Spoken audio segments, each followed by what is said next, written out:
Hey minasan! With the Guardians of the Galaxy Cosmic Rewind opening day getting closer and closer, we now have some additional information, as well as actual footage of the queue, as well as the actual attraction, the roller coaster itself. So on today's Makusai Awesome World, we're going to share with you that additional information of this highly anticipated and first ever Marvel-themed roller coaster in Walt Disney World. You ready, guys? 行きましょう。For sure!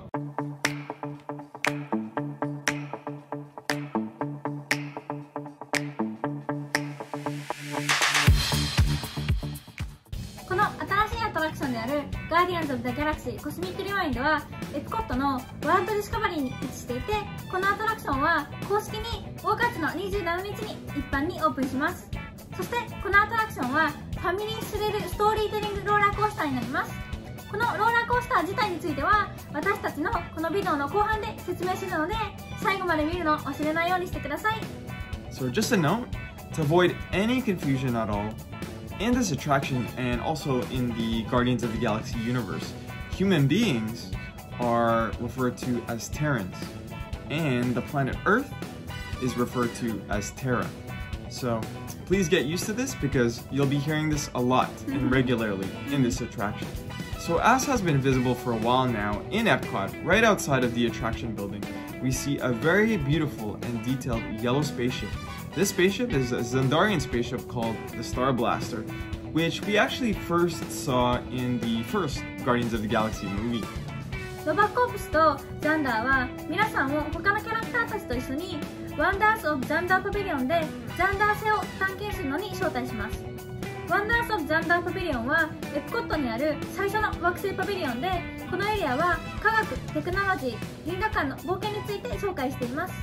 そして皆さんはアトラクションに入っていくところでワンダース・オブ・ザンダーと書かれたサインを見つけることができます。このアトラクションの Q、列はまず最初にギャラクシリウムから始まります。ギャラクシリウムはプラネタリウムのような展示場でザンダー星と地球やその周りの銀河系の不思議について紹介しています。 Here, you will be greeted by Worldline, a sentient supercomputer which serves the people of Xandar. You'll be able to learn about Xandar and their technology, which includes artificial intelligence and intergalactic travel. And we're introduced to Xandar's Universal Neural Teleportation Network, which allows ultra-rapid space travel, utilizing jump points. 実はここギャラクシリウムでの全体の体験は30分以上にも及びます。そしてギャラクシリウムを出るとゲストはザンダーギャラリーに入っていきます。ザンダーギャラリーではザンダー星住んでいる人たち、そしてこの惑星の街について学ぶことができます。 In the Xandar Gallery, riders will be able to see a tribute to the Terran visionary Walt Disney himself, as well as a tribute to his vision of EPCOT as a community of tomorrow. Then riders will be able to watch a clip of the Xandarian talk show Good Morning Xandar, where Peter Quill, aka Star-Lord, and Gamora are being interviewed. This is especially hilarious when Peter Quill professes his love for EPCOT, which he visited as a child with his family. He then says he's looking forward to returning to EPCOT and experiencing attractions again such as Horizon, but not being aware that these attractions no longer exist. そしてゲストはザンダーギャラクシーを出るとプレショーを体験しに向かいます。このアトラクションには2つのプレショーがあり、ノバプライムとテリー・クルーの新しいキャラクターを特集しています。 In the first pre-show, riders will receive a presentation by none other than Glenn Close, aka Nova Prime. Here she references the creation of the universe, beginning with, of course, the Big Bang. She then introduces the Cosmic Generator, which is an advanced piece of Xandarian technology, which creates jump points, which are artificial tunnels that act as shortcuts linking distant points in space. She then says riders will be teleported to a Nova ship above Terra for a demonstration of the Cosmic Generator. You're then greeted by Terry Crew's hilarious character, Centurion Tal Marek, commander of the Star Charter and close advisor to Nova Prime, as he welcomes you into the phase chamber to teleport Terrans to the Nova ship. He jokes that this has never been attempted with Terrans before, but because Terran's molecular structure is similar to that of Xandarians, it should work. Now aboard the Nova ship, an alarm goes off as the Cosmic Generator suddenly goes missing. It just happens to be that a Celestial, standing right outside of the Nova ship, has stolen it The Celestial claims he has been watching Terrans for eons, and that they are a failure as a species. He uses the cosmic generator to create a jump point. Gamora asks, where is he going? And he answers, when, indicating that he will be going back to the dawn of time to erase the Terran/human species. Due to the Celestial stealing the cosmic generator, the Nova ship has lost all power. Rocket then reprograms the Nova ship's evacuation shuttles to follow the Celestial through the jump point, as it's the only chance to keep track of the Celestial until the Guardians get the cosmic generator back. Now onto the ride itself. It's the Guardians of the Galaxy to the rescue. It's time to get that cosmic generator back. このビデオの最初でも言った通り、このアトラクションはストーリーテリングローラーコースターです。で、ストーリーテリングローラーコースターは小支援があるローラーコースターになってます。そして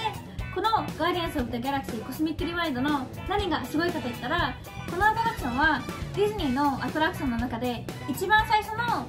リバースラウンジのローラーコースターになってます。で、リバースラウンジは何かというと、後ろ向きに発射するローラーコースターになってます。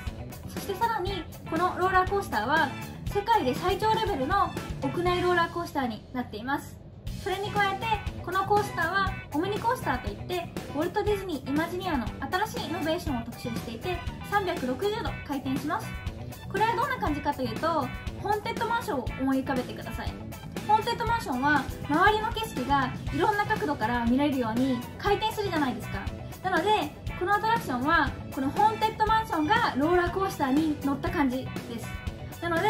簡単に言うと360度回転するローラーコースターになってます。そしてこのアトラクションに乗る時の一つの秘訣は真ん中の列に乗ることです。ディズニーのキャストメンバーの方によると、一番シーンやキャラクターが見るのにベストなスポットは真ん中の列だそうです。 Now we are gonna move on to the requirements and the intensity level of this ride. The height requirements requires about 42 inches or 170 centimeters to be able to ride this ride. So according to Disney Imagineer, the overall thrill factor for Guardians of the Galaxy Cosmic Rewind is somewhere in between Big Thunder Mountain and Rock and Roller Coaster. So there's no big drop like Expedition Everest, and there's no upside down loops, say like Rock and Roller Coaster, but it's still very much a fast, exciting, and exhilarating ride which doesn't stop the whole time. それでは今からこのアトラクションのサウンドトラックについて話していきたいと思います。ディズニーによると、このアトラクションのサウンドトラックを決めるのにディズニーのイマジネアたちは100曲以上の候補のリストから始めて、何回も何回もアトラクションに乗って、どの曲がこのアトラクションのスピリットとこのコースターの動きに合うかテストしたそうです。そしてようやくこの長かった100曲以上の長かったリストはなんと6曲に絞られました。 Alright, so the final mixtape with all 6 songs include September, Disco Inferno, Everybody Wants to Rule the World, which is my personal favorite out of the 6, One Way or Another, I Ran So Far Away, and Conga, all 80s classics. そうです。この6曲がガーディアンズ・オブ・ザ・ギャラクシーコスミックリワインドのサウンドトラックになります。しかし1回乗るだけではこの6曲全部は聴くことができません。そしてどの曲が流れるかは全くランダムなので、皆さんが乗るときにどの曲が聞こえるかはその時になってみないと分かりません。そしてアトラクションを出るときに皆さんが乗るものに乗っているときに聴けなかったいくつかの曲が流れます。なのでもし皆さんがこの6曲の全部の曲を体験したかったら何回も何回も乗らないと聞くことはできません。そして最後にこのガーディアンズ・オブ・ザ・ギャラクシーコスミックリワインドに乗るのには2つの方法があります。1つ目はバーチャル Q に入ることで、1つ目はインディビジュアルアトラクションセレクションを購入することです。ガーディアンズ・オブ・ザ・ギャラクシーコスミックリワインドが最初にオープンするときはスタンドバイラインは空いていません。なのでゲストはこのアトラクションの列に入るにはマイディズニーエクスピリエンスアプリを使ってバーチャル Q に入る必要があります。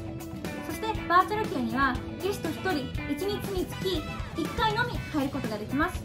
そしてもし皆さんがバーチャル Q についておなじみがあれば知っている通り、こういった人気のアトラクションのバーチャル Q は売り切れることも多いですが、売り切れてもこのアトラクションに乗れる方法は他にあります。そしてこれがインディビジュアルアトラクションセレクションを購入することです。インディビジュアルアトラクションセレクションを購入すれば、もし皆さんがバーチャル Q に入れなくてもライトニングスを使って皆さんはアトラクションに乗ることができます。なのでこのアトラクションに乗る確証をする方法はインディビジュアルアトラクションセレクションを購入することになります。それではこれで今日の私たちのガーディアンズ・オブ・ザ・ギャラクシーコスミックリワインドについての動画はこれで以上になります。 And Mina-san, if you can please do us a big favor by clicking on that like and subscribe,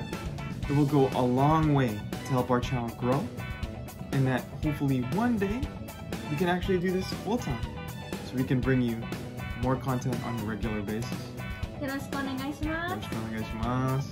そして私たちはこの新しいアトラクションガーディアンズ・オブ・ザ・ギャラクシーコスミックリワインドを体験するために6月か7月にエプコットに行こうかなと思っているので、もし皆さんが私たちにエプコットに行って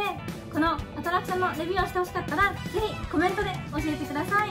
そして皆さんがこの新しいアトラクションについてどう思っているのかコメントでシェアしてくれると嬉しいです。それでは今日も見てくれてありがとうございました。また次回の動画でお会いしましょう。